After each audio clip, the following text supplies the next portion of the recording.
Bueno, buenos días a todos. Damos comienzo a este curso de verano en homenaje a Antonio Pereira con la conferencia de Raquel de la Barra González, compañera y amiga del departamento a la que me orgullece y la debo representar. Raquel de la Barra es licenciada en Filología Hispánica por la Universidad de León y titulada en el Máster en Investigación en Literatura Española y Comparada y en el Máster de Formación del Profesorado por la citada universidad. Actualmente, como personal investigador en formación de la Universidad de León, compagina su tesis sobre la narrativa breve de Antonio Pereira con investigaciones en torno al insólito y los estudios de género. Raquel de la Barra, además de colaborar en la coordinación y dirección de diversos eventos académicos, es coeditora de la antología Cuentos Fantásticos en Emilio Pardo Bazán, publicada en la colección Las Puertas de lo Posible, de la editorial Eolas, así como del volumen Más allá de la página, nuevos ensayos sobre ficción hispánica, publicado este año en la Universidad de León.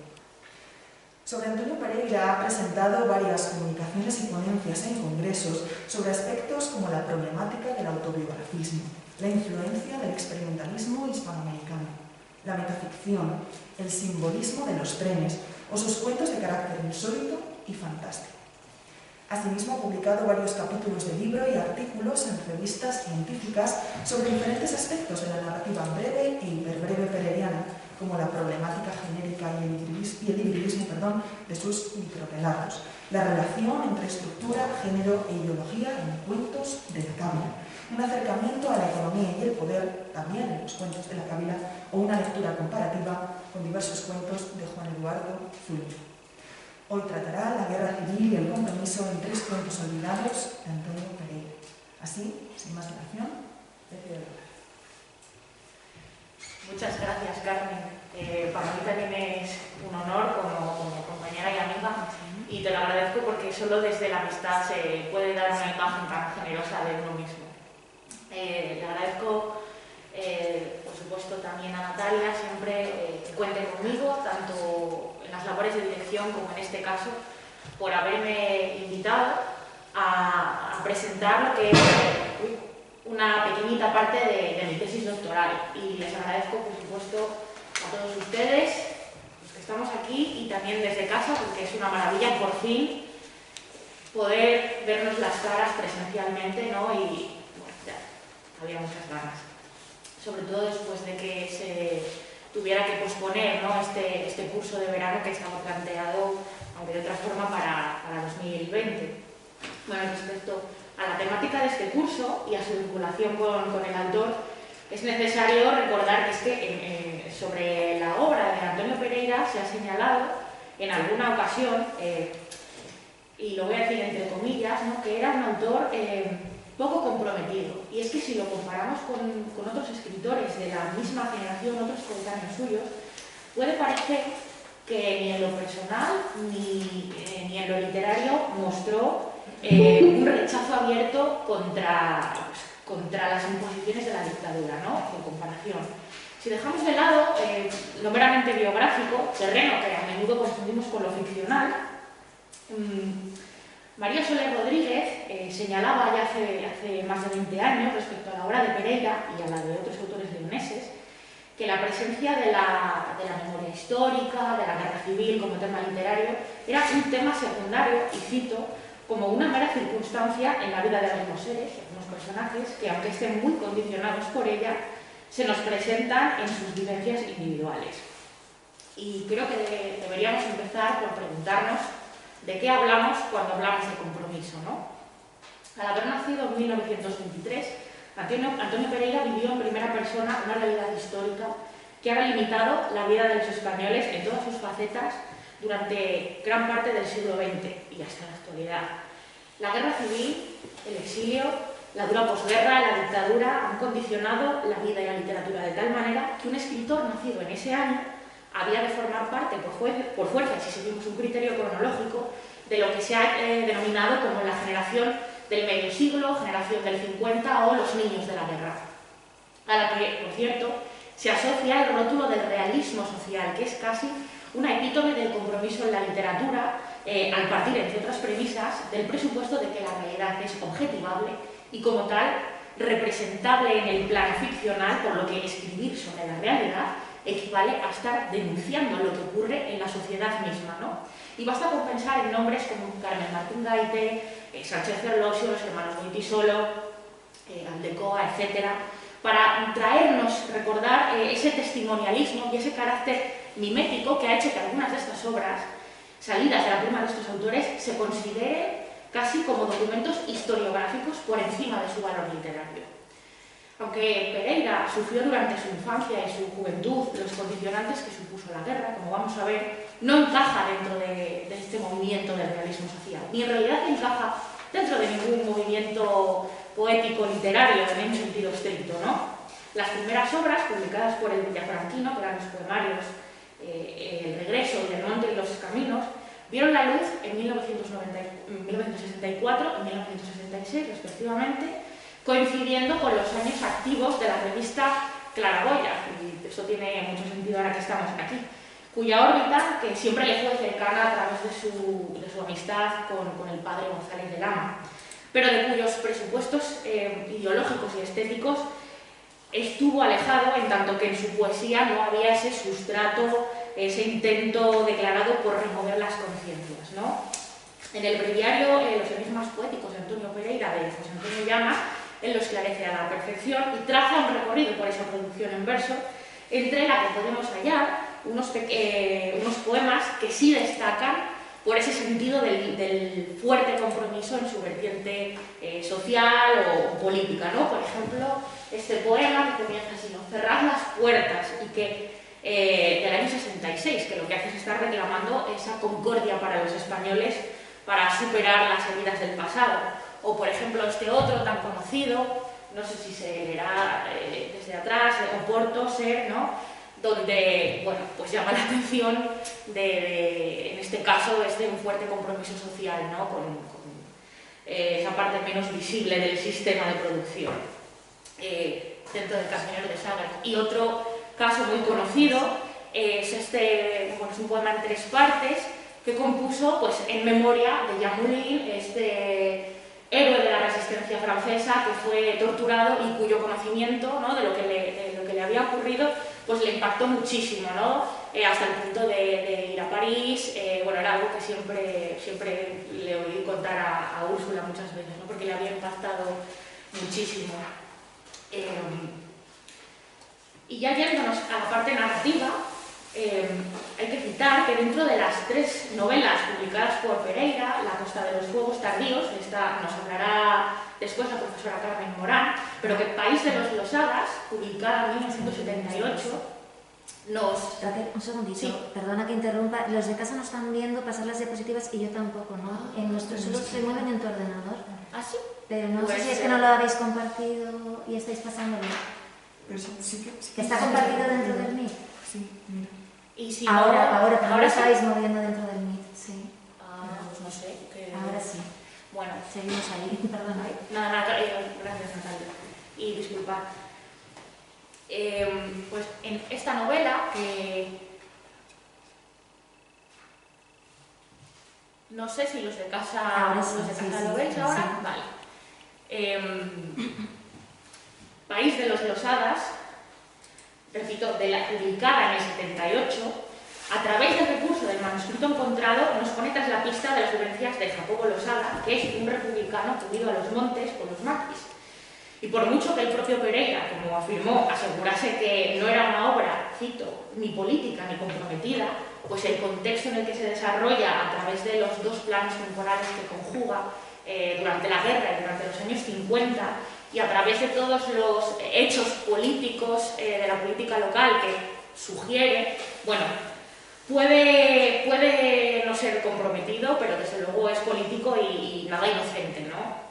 En cualquier caso, y volviendo a la idea del compromiso, y como se deduce del título, he decidido ceñirme solamente a esa temática tan concreta de la guerra civil por diversos motivos que he ido adelantando, pero sobre todo porque la guerra civil desde su propio desarrollo se convirtió casi en un subgénero literario en las letras españolas, ¿no? Hasta el punto de que ha motivado su ficcionalización desde lo testimonial de quienes lo vivieron de las siguientes generaciones en plena transición y hasta nuestros días, hasta de hecho ser en el siglo XXI y en las últimas 2 décadas un tema que en las letras españolas llega hasta lanzarlo, ¿no? Por falta de tiempo, pues no voy a entrar en las diferentes cuestiones terminológicas sobre cómo la crítica luego ha abordado desde los memory studies, desde los rótulos de la memoria o la postmemoria. Y bueno, pues simplemente quería justificar por qué he escogido, ¿no? Este tema que está desgraciadamente en pleno auge en nuestra vida política, social y también en lo literario, ¿no? Siempre intentando luchar contra el olvido. Pero también lo he elegido porque dentro de la obra pereliana que aborda, ¿no? Que se desarrolla en esta cronología, bueno, destacan sobre todo los cuentos de la Cábila, ¿no? Pero esos todos los conocemos. Pero en las décadas anteriores vamos a encontrar otros textos, ¿no? que tienen que ver directamente con las consecuencias en algún ámbito de la Segunda República, el estallido del golpe de Estado, de la guerra o de la posguerra o de la dictadura, ¿no? Algunos, bueno, tan conocidos como La hija del general, El gobernador o Los preventivos, cuento que si no lo habéis leído os lo recomiendo encarecidamente. Es un cuento que me hubiera gustado tratarlo porque no es que esté olvidado, pero me llama siempre mucho la atención, ¿no? Que no se haya hecho ningún acercamiento académico profundo de este cuento, que ningún escritor lo escogiese para la antología de Antonio Pereira y 23 lectores cómplices, porque es un cuento realmente magistral, ¿no? Pero como decía, es en cuentos de la Cábila donde, bueno, encontramos un mayor reflejo, como es lógico, de lo que ocurrió durante la guerra y antes de la llegada de la guerra, ¿no? Y digo que es lógico porque este volumen forma parte de una colección que promovió Edilesa y que pedía a los escritores que ficcionalizasen o que escribiesen sus memorias de la juventud, sobre todo de la niñez, ¿no? Y aunque prácticamente todos lo hicieron en un tono memorialístico y autobiográfico, Pereira en realidad lo hizo desde la ficcionalización, ¿vale? Entonces hay mucho de realidad, pero no debemos perder de vista que son cuentos y que los debemos leer también como tal, ¿no? Y de hecho he querido traer algunas citas extraídas de estos cuentos para ver hasta qué punto ese reflejo de lo social y de lo político tiene una importancia dentro de su obra a la que no siempre se le ha prestado la atención. Sin embargo, a través de esas sugerencias nos dice mucho, ¿no? Por ejemplo, en la República no era tan mala, pues fijaos, lo peor de la República fue que se quemaran iglesias y conventos. ¿Qué necesidad había? Y no lo digo por nadie de mi pueblo, donde no se molestó ni a uno de los 50 curas y frailes ni a una imagen sagrada. Pero la República no era tan mala. Con el paso de los días o meses empezó a verse el progreso. Se escribía con mayúscula. O en definición de la guerra, ¿no? Que vamos a encontrar, nos da varias definiciones de la guerra, bueno, pues hay que pensar que el narrador es un niño, es un preadolescente, ¿no? Una mañana de julio me pilló la guerra, me pilló con 13 años recién cumplidos, en pantalón corto y volviendo a casa con el botijo de agua fresca de Trevijano. Los militares con sus prisioneros venían del cogollo de la ciudad y un guardia municipal iba delante y les enseñaba el camino de la cárcel. Ni un cuarto de hora tardaron en aparecer, liberados y contentos, los que hasta entonces habían estado presos. O sea, que salir unos para que entraran los contrarios me pareció la definición casi cómica de la guerra, si no fuera lo que vino después. O por ejemplo, en la ciudad industrial, la ciudad romántica, es maravilloso este pasaje, ¿no? La guerra estaba en marcha y Franco se levantó un día cansado de que falangistas y requetés anduvieran a palos, a veces a tiros, y los hizo unirse en una sola cosa de nombre interminable, el jefe de la cosa. Naturalmente sería Francisco Franco. Y otro pasaje que es muy, muy conocido, ¿no? Que habla de ese cambio que se dio realmente, bueno, cómo se vivía dentro de Villafranca y de los barrios, los cambios civiles, ¿no? Republicanos, como las procesiones que dieron paso a las manifestaciones. Y aquí vemos esta imagen tan conocida que de hecho se le puso el sobrenombre de la foto maldita, pero en ese puente, ¿no?, que separa los dos barrios de Villafranca y en el que no se sabe muy bien exactamente cuándo fue, pero sí que era una manifestación que apoyó a Azaña, que visitó el pueblo, y que luego fue de lo que se sirvieron para poder identificar a muchas personas que estaban allí para luego tomar represalias, ¿no? Bueno, pues es un ejemplo más.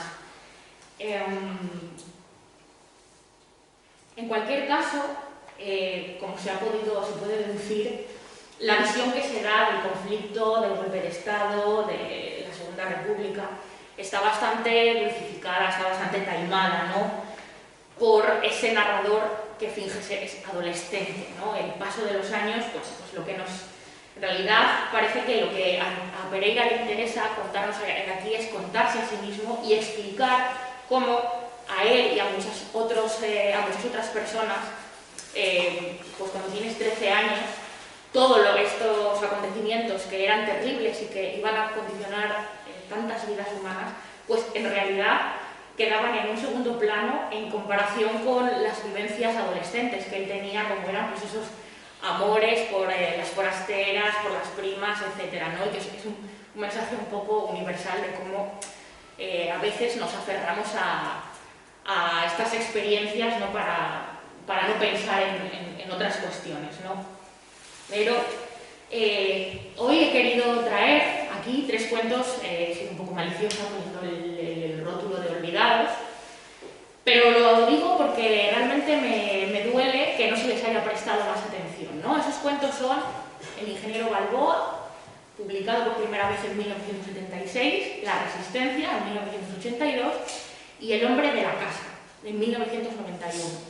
Que hubiese una representación, un abanico temporal amplio, ¿no?, pero para ver si realmente no hay un compromiso en la obra de Pereira, sí que lo hay, y para que veamos cómo se manifiesta. Bueno, en primer caso, el ingeniero Balboa, me imagino que, bueno, Natalia os ha pasado los matriculados, los textos, pues si alguno los quería leer, este cuento, que como decía se publicó dentro de este volumen, El ingeniero Balboa y otras historias civiles, en 1976, se trata de un texto bastante complicado, en tanto que es muy experimental, aunque no tanto como los otros 3 con los que se compone el volumen, y como pueden ver en pantalla, no sé qué tal se ve, pero esto es un escaneo de la primera edición, que no ha variado tanto, ¿no?, en las sucesivas, pero se suprimieron los signos ortográficos y aunque su lectura, como digo, no es tan compleja como la de los otros cuentos, al estar todos ellos escritos bajo ese calor de la experiencia, de la tendencia experimental, que por entonces era señera dentro de las letras hispánicas, pues bueno, es un poco complejo de leer en ese sentido, ¿no? Las sucesivas citas que vamos a leer las he tomado de la edición de Siruela de 2012. Me resulta paradójico, creo que resulta paradójico que críticos como Fernando Valls, que incluso el propio Pereira, haya afirmado que este cuento sea uno de sus favoritos, o que para Ernesto Escapa, como mencionó en alguna ocasión, se trate de un texto redondo y de insólita perfección, que el propio Pereira, como dijo en una entrevista, ¿no?, El ingeniero Balboa es ciertamente una historia tensa, exaltada y a veces cuya lectura, no suelo hacerlo con mi obra, todavía me conmueve. O sea, era un texto querido para el propio autor. Y de hecho, Gamoneda, en su prólogo a todos los cuentos, sugiere muy acertadamente que en este texto, al que no se le ha prestado mucha atención, en él se encuentran todas las claves literarias de Antonio Pereira, ¿no? Y efectivamente, porque encontramos autobiografismo, autorrepresentación, temas como el amor, el erotismo, la educación sentimental, el humor y la ironía, la metaficción, lo local y universal, la identificación entre el personaje y el paisaje, lo cosmopolita, lo local, todo, sobre todo ese humanismo que vamos a ver, ¿no?, que todo lo envuelve. Como decía, resulta paradójico, extraño, que este cuento no haya sido objeto de más análisis por parte de la Academia, porque apenas le han dedicado un capítulo de María Soler, que citaba al principio, que ya ha publicado hace más de 20 años, sobre las diferentes cuestiones narratológicas del cuento, y un epígrafe de un artículo propio del pasado año en el que trataba la construcción simbólica del espacio. Y que tampoco lo escogiese ningún escritor para la antología de Antonio Pereira y 23 lectores cómplices. En cualquier caso, yo no he escogido el ingeniero Balboa para que lo comentemos hoy aquí por su innegable calidad, que la tiene, sino porque además de ser un cuento sobre el amor juvenil, que es lo que se ha dicho, ¿no?, lo que se ha repetido, es al mismo tiempo una historia de emparedados, de un emparedado, de una de las casuísticas en torno a los republicanos escapados, que de hecho se convirtió en bestseller un año después de la publicación de este libro, con la publicación de la célebre Los Topos, de Jesús Torbado y Manuel de Guineche, que se adaptó hace 2 años al cine con gran popularidad, ¿no?, bajo el título de La trinchera infinita. Con el fin de contextualizar el cuento, para quienes no lo hayan leído, debo señalar que además de la extensión, que es mucho mayor que la cuentística pereiriana posterior, y además de esa escasa puntuación, como ya se adelantaba, otro de los motivos que dificultan la lectura son los 3 planos de la enunciación que se van a entremezclar. En primer lugar, tenemos una narración marco, a modo de flujo de la conciencia en primera persona, por lo tanto, que narra los delirios de un hombre que está ingresado, parece que de gravedad, además en un diálogo intertextual con la muerte de Artemio Cruz, de Carlos Fuentes, ¿no? Ese narrador y protagonista le cuenta a una enfermera, quien parece confundir con alguien del pasado, sumido en un estado semi-alucinatorio, una historia de amor de juventud. Y le cuenta en el comienzo: Lena, Lena, ahora que espero en la UBI de la Concepción, que es una antesala donde un hombre no puede hacer otra cosa que esperar, esperar el qué, pero esperar, y vivo, suponiendo, en una tibia plaza y redonda de burladeros de color de asepsia, recogido hacia el lejano claustro materno, y las rodillas dobladas buscando el calor del vientre, la memoria vuelta a la carretera de La Coruña por la Moncloa, ejercicio número 5, o sea, movilizar el segmento cervical y corregir su estática defectuosa, o sea, girar alternativamente la cabeza hacia la izquierda, después hacia la derecha, mirar atrás por encima del hombro. Miro, Lena, y te veo. Es decir, vemos claramente ese flujo de la conciencia, ¿no? El segundo plano de la enunciación nos situaría ya en plena adolescencia del narrador, sin solución de continuidad, es abrupto, y sabemos además, lo identificamos con el propio Pereira por las numerosas coincidencias autobiográficas, ¿no?, por los detalles de la trama, y que nos va a ubicar cronológicamente aproximadamente entre 1936 y 1937 en Villafranca del Bierzo. La temática que articula el relato y que se nos presenta a los lectores como el asunto principal, ¿no?, el detonante, es una historia de amor juvenil. Y es la que se responde con este plano de la enunciación, ¿no?, que es el principal y el más extenso. Y como una especie de flashback vivido por el anciano enfermo en el hospital, pues ya nos situamos en su vida adolescente y sus vivencias, que nos va a ir contando de forma coetánea mientras él recuerda, como sabremos más adelante, contándole a la enfermera, hablándole de esa Lena, que es la joven Elena Balboa. Vamos a leer este fragmento. Hay muchos donde se pueden ver esas concomitancias con los cuentos de la Kabila y con hechos biográficos que sabemos que coinciden, ¿no?, con la vida del propio autor. Se sentó, supongo que por no desairar a mi madre. Se levantó pronto como si se ahogara en el escritorio y andaba de acá para allá mirando las cosas del almacén, pero aún más las etiquetas de las cosas. Yo tuve que apartar la escalerilla de tijera. Ella me dijo perdona. Había cajas de cartón brillante que un día importaron artículos de Solingen y ahora rellenábamos con navajas de Albacete o las más toscas de Taramundi. Los géneros de la palmera también venían presentados y los cartuchos de la Unión Española de Explosivos, que además se anunciaban en los almanaques. Vamos a encontrar muchos más casos así, donde va a describir el mundo de la ferretería, de la herrería, de sus padres. El autobiografismo es pleno, ¿no? Por lo tanto, es imposible no pensar en el propio autor. Elena Balboa, esa joven que ya aparece ahí, es la viuda de un ingeniero, don Jaime, ¿no? Ese ingeniero del que nos habla el título, que era un conocido líder republicano de la zona que desapareció durante la guerra. Luego veremos más esto en cuestión. Ella visita con frecuencia la ferretería y al final entabla una amistad con el narrador, ¿no?, a quien además, por una parte, le pide que le deje de leer los textos que él escribe, porque nos cuenta que tiene una vocación literaria, ¿no? Y por otro lado le pide que intermedie para que los frailes le den libros que luego le pasa a ella, porque se siente sola, tiene mucho tiempo y entonces le pide libros para conseguir libros para entretenerse, ¿no? Al final, ese cariño aumenta las expectativas del joven de tener algo más que una amistad con Elena Balboa, cosa que parece que va muy bien porque ella siempre le cita en espacios especialmente visibles y prestigiosos de Villafranca, porque ella vive en la casa familiar de los Balboa, la cual se nos dice que está inmediatamente próxima a las ruinas del castillo de Corullón, ¿no? Y en esto se deleita el narrador, ¿no? Todo Corullón nos vio llegar juntos, y es lo que ya venía ocurriendo. Pero esta vez era más clara la proximidad que Elena buscaba a mi costado. Me pareció que nadie se quedaría sin saber lo que había pasado entre nosotros. Y es que lo que ocurrió es que una tarde mantiene relaciones sexuales. Y dice además, dábamos que hablar por encima de lo que yo, al menos, cosechaba. Es decir, que la cosa se quedó ahí, ¿no? Entre medias, y esta es la parte, como digo, más visible del cuento, en la que como lectores más nos llama la atención, estamos pendientes, ¿no?, de esa historia de amor, que no nos fijamos en el resto, ¿no?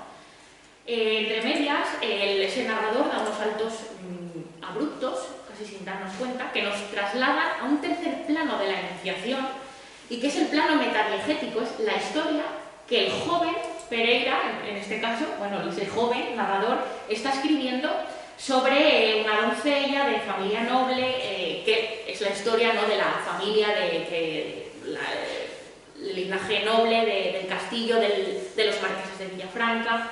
Bueno, para que veáis, he incluido esta cita porque veis que es difícil esa lectura, es difícil percibirlo porque no hay cambio. Pues está hablando de una cosa, ¿no? Y cada vez menos emparado, trasponía la verja abrumada del sauce llorón y ya estaba en el jardín, ¿no?, acompañándola, cuando buen tiempo, si no en el soportal, mirando a las alamenas. Y entonces ese recuerdo del castillo le lleva a esa historia y continúa. La egregia doncella, con la sola ayuda de Dios y de una dueña leal, emprendió el descolgarse por tan ásperos torreones su aventura a lo divino, que luego reportaría a la ejecutoria familiar, y nos cuenta la historia de esa joven, ¿no?, que se escapa del castillo. Y de forma paralela a esa trama amorosa, al plano metadiegético, el autor nos va a dejar numerosas referencias al contexto histórico, aunque, como digo, y quienes hayan leído el cuento me pueden creer, son lo que menos nos llama la atención porque estamos pendientes de la trama amorosa, ¿no? Y nos habla de ese personaje que inicialmente parece secundario, que es don Jaime Balboa, que da título al relato, primera pista de su importancia, que nos va contando, fue partícipe activo durante la Segunda República y nos cuenta más, ¿no?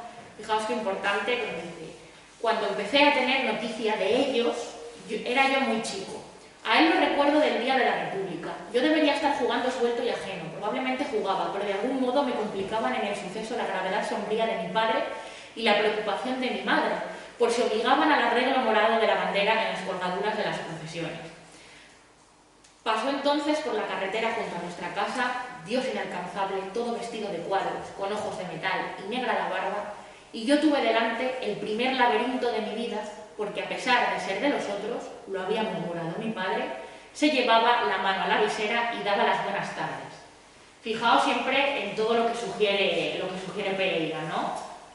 No lo describe, pero lo sugiere. Ellos, los otros, y sin embargo tuve delante el primer laberinto de mi vida, porque tanto en este relato como en los cuentos de la Cábila, mis padres eran profundamente monárquicos, ¿no? Pero resulta que este hombre, que era de los otros, era muy educado, ¿no? Y bueno, finalmente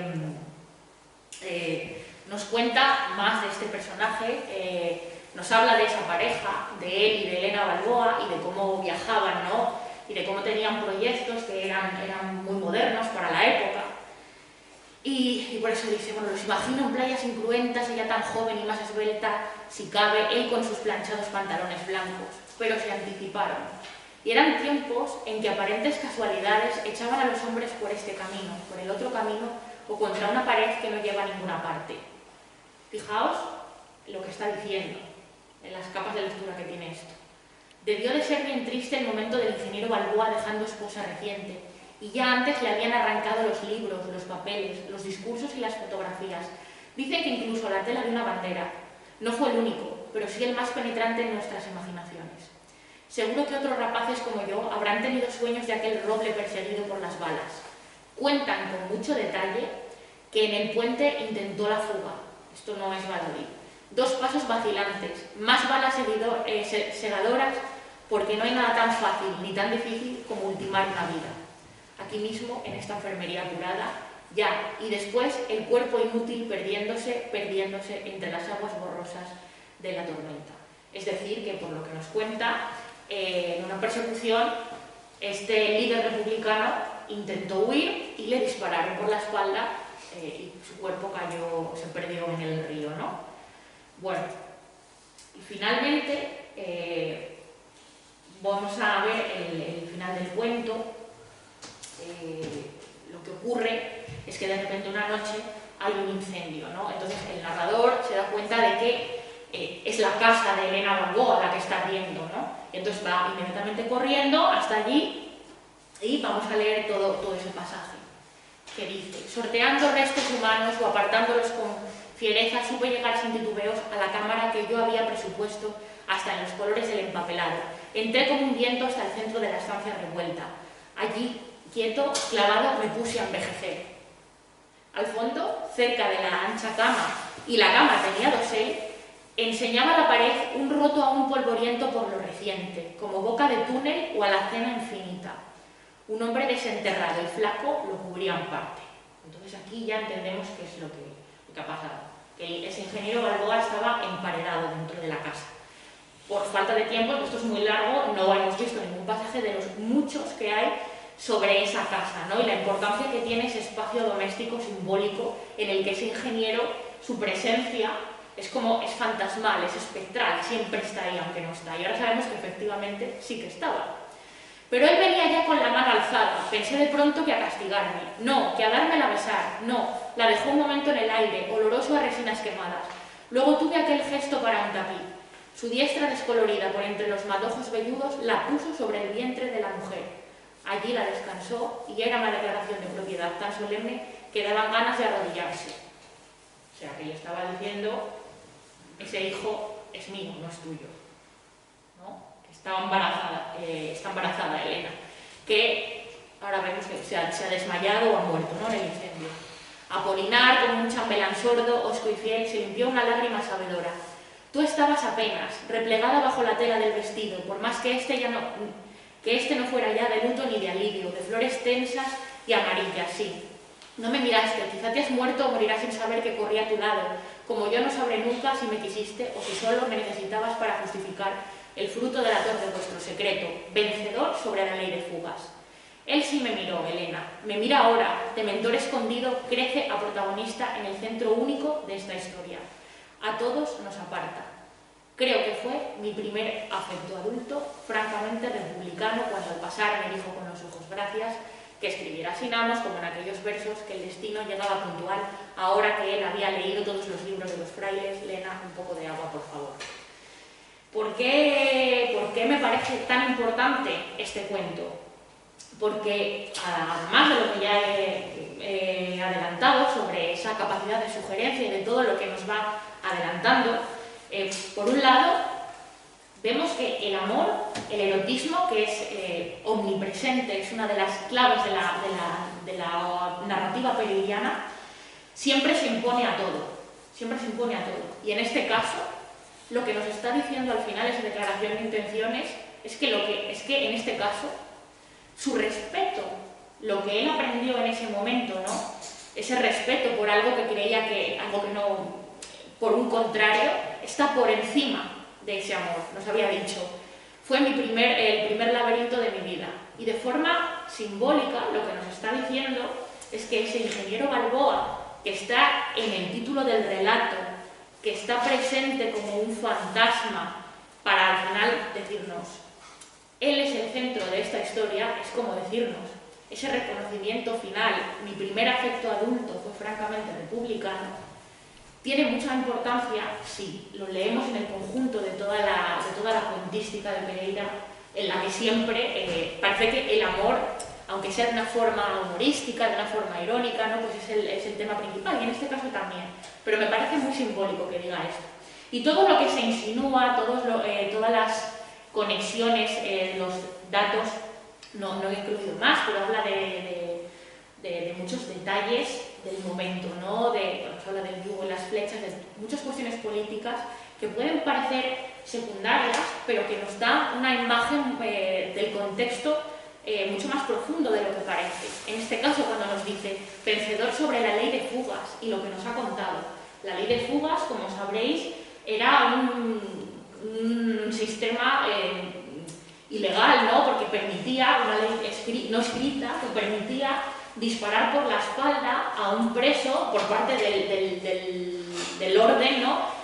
Si intentaba escapar, ¿no? Era algo que ya había, que tenía solera en las décadas anteriores, sobre todo contra los sindicalistas, y que durante la guerra se siguió utilizando como excusa para evitar tener a alguien encarcelado, hacerle muchos juicios directamente, bueno, pues matarlo, ¿no? Y en este caso, pues lo que nos cuenta es que lo que se había dicho del ingeniero Balboa es que lo habían disparado por la espalda porque se había intentado escapar, ¿no? Entonces, fijaos todo lo que insinúa en este pasaje final.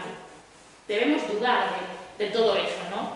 Y aparte nos dice que era el que realmente le hacía esas críticas literarias que ella le devolvía, el que leía los libros que ella le pedía, en fin. Bueno, en conclusión, y no os preocupéis porque los otros dos cuentos, los comentarios van a ser mucho más breves, pero es que este era un texto muy largo. Lo humano está por encima de lo ideológico, ¿vale?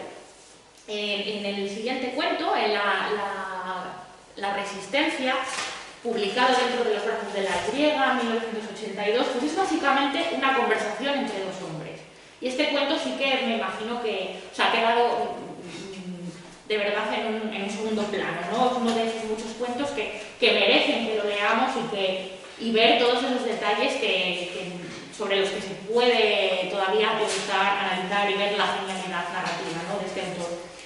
Esa conversación, digo conversación, pero es básicamente un monólogo, para quien no haya leído, entre lo que podemos deducir que es un camarero de una pequeña localidad, el dueño de un bar, y un forastero que va de visita después de muchos años, ¿no?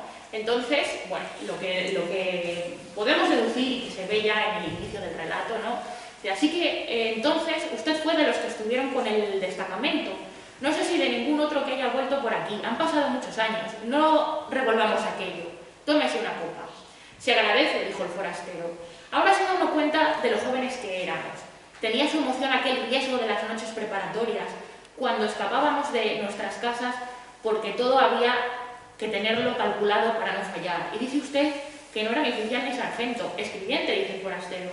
No he tirado un tiro en mi vida. Eso sale ganando a su salud. Bueno, va describiendo a lo largo de esta conversación / monólogo, bueno, pues todo lo que se deduce que era un momento bélico, ¿no? En el que había ya como una ocupación militar, y entonces el camarero es de esa localidad y entonces le cuenta cómo me molestaba cuando veníais los militares y entonces todas las chicas se fijaban en vosotros, ocupabais los mejores sitios de la plaza, etcétera, etcétera. Nos lo cuenta, bueno, ya desde ese narrador ficticio, desde ese espacio temporal, esa distancia temporal en que lo hablan de una forma muy distendida, ¿no?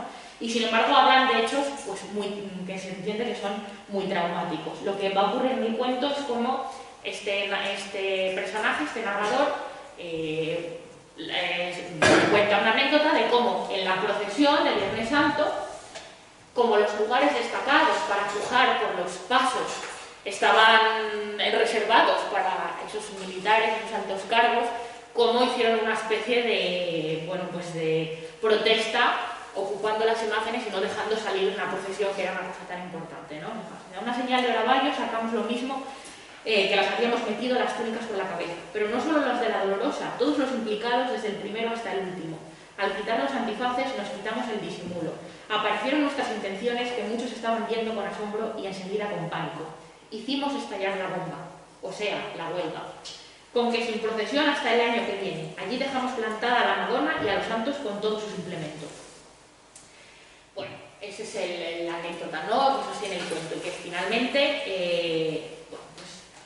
el personaje foráneo no para de preguntarle por una chica que conoció allí durante su estancia como escribiente dentro del ejército, y le dice, sí, se llamaba Lisa, de verdad me gustaría volver a saber de ella, y él como que le cambia de tema, sí, las chicas, tal. Y bueno, llegados a este punto, me veo en la obligación de precisar algo importante porque alguno de ustedes, quizá, que conozca el cuento, me puede decir, ya, Raquel, pero es que este cuento no se ambienta en España, porque si nos fijamos en los topónimos que utiliza en 2 ocasiones, vemos que está hablando de Calabria y de Piamonte. Sin embargo, seguro que muchos de los que lo habéis leído este fin de semana no os habréis dado ni cuenta, porque parece que está hablando de Villafranca del Bierzo. Y es que toda la ambientación y todo el retrato que hace coincide a la perfección con cualquier pequeña localidad española durante el levantamiento militar. O sea, y fijaos, si lo volvéis a leer, que eso está hecho a propósito. Está hecho a propósito, para que este cuento sea universal y valga tanto para Italia, bueno, en este caso como es un país católico, pues toda esta historia de la Semana Santa nos cuadra perfectamente con la procesión de Viernes Santo de cualquier localidad española, ¿no? Y precisamente por eso lo he escogido, este cuento, para transmitir esa otra idea tan importante de la narrativa pereiriana, de ese compromiso que se da a través de lo local universal, y de que, aunque nos habla de un espacio que puede ser reconocible para nosotros como leoneses, por ejemplo, cuando habla de Villafranca, en realidad cualquier otra persona que lea sus cuentos de cualquier parte del mundo lo va a leer como un territorio mítico, como un espacio literario que tiene valores universales. Y esto ya se ha hecho y así es. Los cuentos funcionan igual, aunque no se sepa de qué espacio real se está hablando, ¿no? Y sobre todo en este caso me parece importante para ver cómo aquí el amor vuelve a ser el tema principal y cómo lo que nos está diciendo es que hay algo que nos iguala como seres humanos, que está por encima de lo ideológico, y que es el amor, porque al final esos 2 personajes que podrían ser enemigos por todo lo que, podrían tener resquemor por todo lo que había pasado, pasan por alto esas diferencias y se ponen de acuerdo al final acaban hablando de esas anécdotas de los amores de juventud, de los ligoteos, ¿no? Y de cómo eso es más importante, está por encima de lo ideológico, ¿no? Bueno, ahí nos habla, ¿no? Bueno, no sé quién era esa Lisa, quién pudiera ser, lo mismo anda por ahí cargada de familia. Y por último, nos vamos a centrar en el hombre de la casa, que este sí que quizás sea un cuento más conocido para todos, pero simplemente porque tiene un inicio bastante memorable, ¿no? Por la parodia que hace de Edgar Allan Poe, ¿no? Que dice ese arranque. Qué pesadez, el comienzo de un cuento terrorífico de Allan Poe. Un pesado, sombrío, sordo día otoñal, las nubes agobiosamente bajas en el cielo, un terreno singularmente lóbrego, con las sombras de la tarde cayendo sobre la mansión melancólica. Yo no desconfiaré del lector hasta tal punto y le diré para esta historia que era enero y un casar en la sierra de Ascari. Basta. Lo cierto es que Pereira, aunque se haya estéticamente bastante alejado de la producción de Poe, era un gran admirador del estadounidense hasta el punto de que, como manifestó en varias ocasiones, seguía a pies juntillas el sagrado precepto de la composición del cuento, según la cual todos los elementos deben conducir a un determinado final para provocar en el lector la unidad de efecto, o como lo tradujo Pereira, el efecto único, ¿no?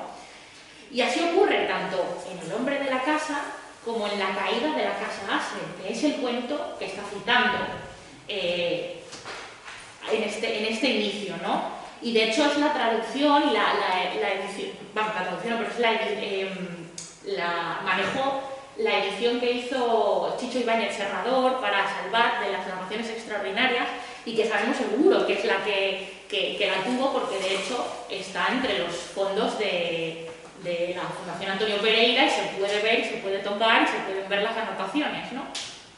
Y coincide. Este cuento tiene además la peculiaridad de ser uno de los pocos en los que no hay apenas humor.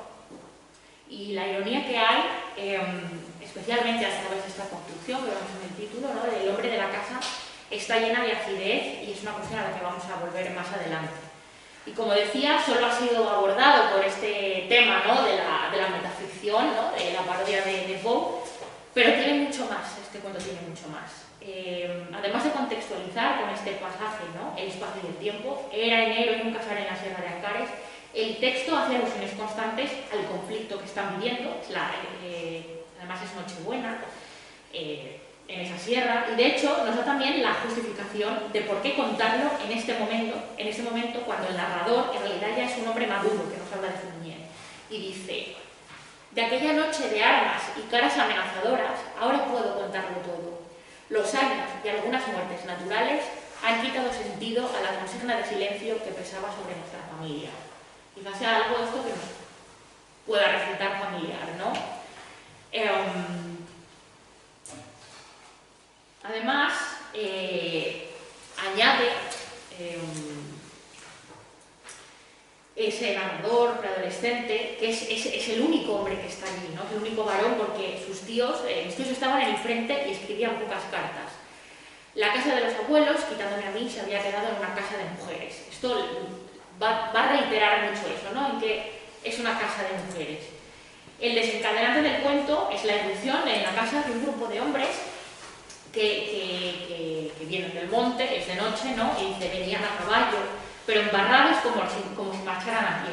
Uno de ellos se quitó el barro de las botas antes de pasar la puerta. Otro, muy menudo, calzaba zapatillas de paño a cuadros, y esto desconcertaba a cualquiera. Hay que ver también el humor que siempre tiene, ¿no? Fíjense en que la semblanza que hace el narrador busca huir en cierta forma de estereotipos, y nos da la impresión que él tuvo entonces, ¿no? Y dice: eran los amos del cotarro. Estaba claro que una fuerza así podía mandar en la despensa y en el vino y en nosotros. Sentías temor, pero daban también un poco de lástima. Unas zapatillas de paño a cuadros. Podía ser que no pasara nada malo y hasta que les cogiéramos afecto, nos dicen, ¿no? O sea, nos da una imagen como muy humana. De hecho, el retrato que hace de los maquis, porque no nos dice, pero claramente son maquis, en este cuento, en apenas 3 páginas, es mucho más redonda literariamente que toda la que se da en País de los Losadas, que es una novela, ¿no? Y de hecho, dice algo muy importante el narrador, algo que es muy difícil o imposible, yo creo que, de encontrar en cualquier otro escritor coetáneo, en cualquier obra de estos de los narradores del medio siglo. Y nos dice: no diré si extendían el brazo o levantaban el puño. A estas alturas me es indiferente y además no influye en la historia. O sea, da igual de qué bando fueran, ¿no? Porque lo que le interesa es ir a los hechos y a lo humano, como vamos a ver. Como decía, estos hombres que, por todo lo que nos cuenta, al final se sabe que son huidos, ¿no?, que son republicanos. Y, bueno, como suele ocurrir en la cuentística pereiriana, y de hecho como ocurre en los 3 cuentos que he escogido, el amor adolescente es un ingrediente principal del cuento, ¿no? Deviene en el eje del relato, y en este caso son las primas del joven, ¿no? Porque si está el mito de la forastera y también está el mito de la prima, ¿no?, de esos amores de juventud. Entonces dice, bueno, la tía, ¿no? Tenemos por un lado a la tía Paca, ¿no?, que dice: me parecía muy mayor y a veces no parecía una mujer. Lo digo por lo decidida y fuerte. Fea no era con sus 30 años y no le faltaban novios. Pero por otro lado tenemos a Rosa, que era como de otro mundo, nos dice, ¿no?, con sus 15 o 16 años. Tenía los ojos claros, un cuerpo delgado, las piernas largas y esbeltas. Cuento esto para que se advierta el contradios de que el jefe tarado tan viejo para ella se pusiera galante y sobón y que sus subordinados le rieran las gracias. Bueno, lo que va a ocurrir es que el grupo de hombres empieza a mofarse de este preadolescente llamándole el hombre de la casa, ¿no? Y lo que hace Pereira es incidir en esa incapacidad frente a sus tíos y a su abuelo que no están, ¿no? Y casi lo que nos está presentando es un motivo literario, el del hombre inútil y la mujer libre, que se ha traducido, llamamos en español, el hombre superfluo, ¿no? Quizá nos pueda sonar más. Un motivo literario, sobre todo procedente de la literatura eslava, de Chekhov, de Turgenev, pero que también los narradores españoles, especialmente los del 98 o Galdós, pues lo utilizaron, ¿no? Para presentar a ese hombre de ideas, ese hombre intelectual que en realidad luego es incapaz de hacer nada, no es capaz de pasar, incapaz de pasar a la acción frente a la mujer libre, ¿no? Que es ese personaje femenino que en contraposición es profundamente agentivo. Bueno, y aquí es lo que ocurre, ¿no? Nos incide, me dieron en llamar el hombre de la casa, había que, mi vida iba por otros caminos, hasta los bichos me daban miedo a pesar de que estaba viviendo en el campo, o sea, es incapaz de hacer nada, ¿no? El hombre de la casa y los ojos se me aguaban. Entonces, estos hombres que se ponen sobones con la prima, dice, yo no quería mirar el ultraje y miraba el fuego de la lumbre baja, pero esta noche las figuras siempre cambiantes de las llamas no conseguían fascinarme. Bueno, sentí la ira por que le arden las venas. No sé qué hubiera hecho, nada, probablemente nada. O sea, nos incide constantemente en esa idea del hombre inútil, ¿no? El hombre de la casa, y sin embargo es incapaz de salvar la situación. Pero quizá sea esto lo que le dé un verdadero sentido a la crítica que le está haciendo a Poe, que no es tal cosa, no le está haciendo una crítica. Así como en el texto del de Boston, toda la ambientación gótica, si recuerdan, el inicio de la caída de la casa, la naturaleza, la arquitectura, funcionan como una metáfora y un trasunto de lo que le ocurre al narrador y a sus hermanos que viven en la casa. No es una metáfora de esa decrepitud moral, ¿no? La casa que se cae. Pues en este caso, Pereira parece que nos dice en el inicio de su cuento que la gravedad de los hechos que se insinúan, todo lo que se insinúa a través de la sugerencia, es tan grave que no le hace falta hacer esas descripciones y esa identificación entre el paisaje y el paisanaje. No le hace falta, porque ya es suficientemente terrible lo que se insinúa, ¿no? Entonces, ¿qué va a ocurrir, no? Que la tía Paca entró despacio en la escena, contoneándose como nunca se la había visto. Fue un juego lento, implacable como en una película de insectos. Yo vi cómo la inocencia de Rosa se iba liberando de la malla ominosa. Cómo ganaba terreno la madurez experta de la tía Paca. Ahora pienso que el heroísmo, o sea, como ese hombre iba a violar a la adolescente y la tía de 30 años, para salvar la situación, toma las riendas y se le insinúa y le emborracha hasta que al final se lo lleva escaleras arriba, ¿no?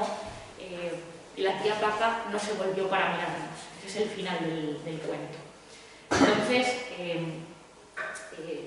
es verdad que en otros cuentos muy conocidos como El ingeniero de Mencún, El síndrome de Estocolmo, Cuadros para una exposición, el de Obdulia, esos personajes femeninos que se nos presentan son significativamente agentivos, son, como diríamos, ahora están muy empoderados frente siempre al hombre inútil, ¿no? Y desde luego hay una lectura de género en esos cuentos, pero en este hay una clara denuncia de género, ¿no? Y sin embargo nunca se ha hablado no se habla de ese tema como tal, porque de lo que nos está hablando, fijaos, no importa de qué bando fuera, pero el hecho en sí es que nos habla de forma simbólica a través de esta anécdota de esas otras vejaciones que se sufren durante las guerras y muchas otras situaciones no conflictivas y por desgracia en la actualidad de las que sufren las mujeres, ¿no? Es otro tipo de vejaciones y de cómo la tía se prostituye para salvar al resto de la familia, ¿no? Entonces, pues es otra línea de compromiso que está ahí. Y de nuevo, pues vemos eso está por encima de lo partidista, de lo ideológico, ¿no? Y bueno, ya para cerrar, siento haberme extendido tanto, pero bueno, como conclusiones, simplemente, aunque hemos visto de forma muy somera estos cuentos, pues creo que sí que ha quedado claro que hay un compromiso, hay una denuncia, ¿no?, de ciertos hechos que son muy políticos y que tienen que ver con lo ideológico, y en este caso podemos ver que hay hasta una denuncia de género, ¿no? Lo que ocurre es que creo que a Pereira no le interesa retratar, denunciar, ¿no?, en primera instancia determinadas injusticias ni tropelías concretas de tipo político o económico, como así lo hicieron otros autores del medio siglo, en tanto que no le interesa deleitarse en esas descripciones, ¿no? Pero tampoco él permanece ajeno a las modas literarias y a las corrientes, y por eso de hecho no es casual que en el año 78 se publicara esa novela sobre los maquis, cuando era el momento en el que empezaron a publicarse muchas novelas ya una vez ya en la transición, ¿no? Pero como decía, no le interesa describir, le interesa insinuar, sugerir. Y le interesan esas grandes obsesiones temáticas que vemos en toda su cuentística, como el amor y el regreso a los orígenes, y sobre todo el humanismo. Y esta es la idea con la que quiero cerrar. De hecho, la escritora Teresa Barbero, en 1976, cuando se publicó El ingeniero Valois, refiriéndose a ese cuento, decía en una reseña que es el humanismo, o sea, es precisamente a partir, cito, de unas claves estrictamente humanísticas como resultan plenamente inteligibles las narraciones que componen el libro, este libro y todos los que han venido después. A Pereira no le interesa describir lo terrible de la condición humana, de las guerras, de las dictaduras, porque él es profundamente humanista, y eso es lo que quiere, eso es lo que le interesa resaltar. Los valores positivos humanistas, el poder del arte, de la literatura, eso es de lo que hablan sus historias, de lo universal, de los valores inherentes al ser humano. Por eso le da tanta relevancia al amor, ¿no? ¿Significa eso que no era un autor comprometido? Bueno, yo creo que no. Basta con pensar en su poesía y en una declaración como la que hace, ¿no?, en ese verso cuando dice yo con vosotros, en el poema del pequeño tren, cuando dice yo alabo tu belleza subsidiaria, esa pequeña vagoneta que no puede competir contra los grandes trenes, pero que es necesario para él, porque todos los seres humanos, hasta los que parecen menos importantes, son importantes para la historia y para su historia individual, para sus colectivos, ¿no? O pensemos en ese personaje de un Quijote junto a la vía, ¿no?, que muere, da la vida por defender el idealismo y por defender la justicia, por defender a una muchacha de ser violada. O ya por último, mi favorito, esos dos enfermos de SIDA que son repudiados y que se conocen y pasean por las calles de León cogidos de la mano y escandalizando, y sin embargo, bueno, pues parecen hechos muy pequeños, ¿no?, en los que se inciden.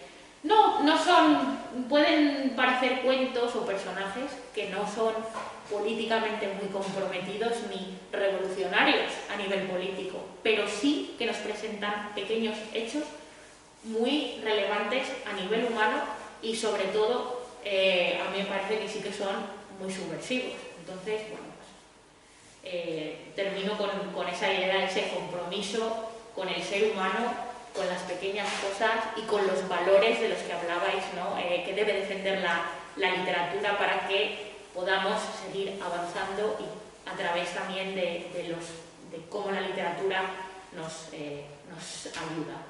Así que, de verdad, muchas gracias por vuestra atención y siento haberme extendido un poco de tiempo.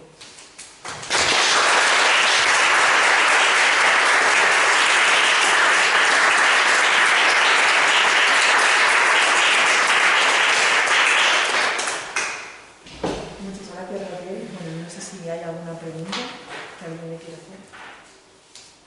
O crítica.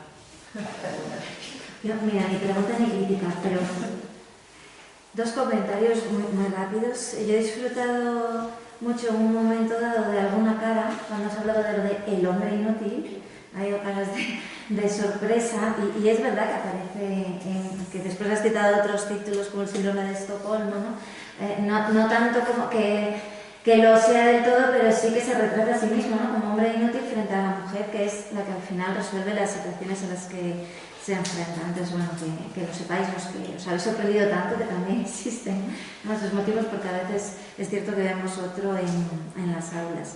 Al hilo de los comentarios que has hecho, Claro, Moneda es verdad que citaba el cuento del ingeniero Balboa, ¿no? En el prólogo, y decías que te extrañaba que ninguno lo hubiese elegido. Pues es que precisamente Antonio Moneda en su momento, cuando estábamos preparando la antología de Antonio Pereira y 23 lectores cómplices, en alguna conversación, y esto sí que quiero hacerlo público porque él no tenía problema con ello, decía que le coincidía un momento malo, ¿no? Porque bueno, estamos hablando de un escritor con muchísimos compromisos, tenía viajes en ese momento y más entregas de otros trabajos que le solicitaban, pero que si pudiera disponer de más tiempo, él decía que se habría quedado con el ingeniero Balboa porque le parece el mejor de los cuentos de Antonio Pereira.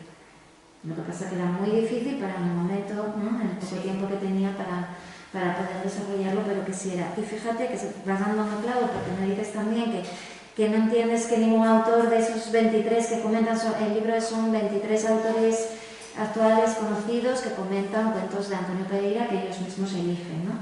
Pues el de los preventivos, que también en algún momento algún conferenciante, cuando les hemos dicho cuáles son tus cuentos favoritos de Antonio Pereira, algo que es muy difícil, porque es muy, muy difícil elegir, ¿no? Nos quedaríamos, es difícil quedarse con 1, 2 o 3, pero nos quedaríamos con más, pero sí que algunos han dicho los preventivos, y había en este caso un escritor que habían sido 24 lectores cómplices en lugar de 23, que también por cuestiones de agenda no pudo entregar, pero ya no digo el nombre porque no pudo participar, pero había elegido inicialmente o me había hablado de los preventivos. Por eso tampoco, bueno, pues fue uno de los que dijimos, este ya está seleccionado, no lo elijáis, porque quizás si no también habría aparecido. Bueno, con todo esto simplemente para que leáis a Antonio Pereira, que merecen la pena esos cuentos, y los tenéis disponibles también en diferentes ediciones del departamento de la biblioteca universitaria.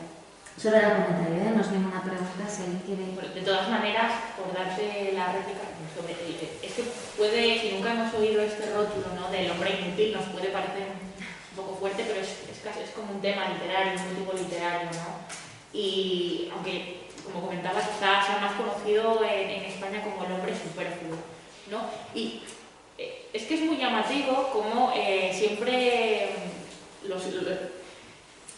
hace falta volver a analizar la cuentística pereiriana, más desde ese punto de vista de la teoría literaria, porque es que el problema es que a veces el contenido nos resulta tan familiar, o inevitablemente lo asociamos a lo biográfico y pensamos, está hablando de Úrsula, está hablando de tal, pero luego en realidad él tiene un bagaje literario tan importante que en realidad se sabe valer de él, y en este caso utiliza mucho esta dicotomía del hombre inútil frente a la mujer libre, que como digo es muy importante dentro de la literatura, sobre todo la eslava, pero también en la española, ¿no? Y para dar esa imagen, ¿no?, esa idea de que ser muy intelectual te puede no servir de nada en la vida si luego no sabes afrontar situaciones comprometidas, situaciones, y cómo siempre pone a esos personajes femeninos, la abuela Társila, esas mujeres de esos otros cuentos, que son las que de verdad, tienen que decir, actúan, son las que actúan. Y ahí vemos ese compromiso de género también, ¿no? Entonces, vuelvo a la idea de cómo que no es comprometido, o es poco comprometido. Sí que lo es, lo que pasa es que hay que ir a ver todo lo que se insinúa, y a esa parte de la cuentística que ha quedado más olvidada en ese sentido, ¿no?, que los cuentos de la Cábila, por ejemplo, o que otros cuentos que tienen muy conocidos, y sobre este tema de la denuncia. En La divisa en la torre, un libro el último que publicó de inéditos, ¿no?, en vida, de 2007, aparecen dos cuentos, en uno contra Serrano Suñer, que vamos, obviamente no es bastante comprometido, y otro en el que critica, aprovecho para criticar a Borges, aunque le admiraba mucho, cuando fue a visitarlo a Argentina, porque no entendía cómo pudo callarse ante la dictadura que habían vivido, ¿no? Y lo critica directamente, ¿no? Cuando un soldado le da con el fusil y le deja una marca en la camisa, y esa marca nunca se podría quitar, ¿no? Y habla de... Eso es bastante comprometido, yo creo.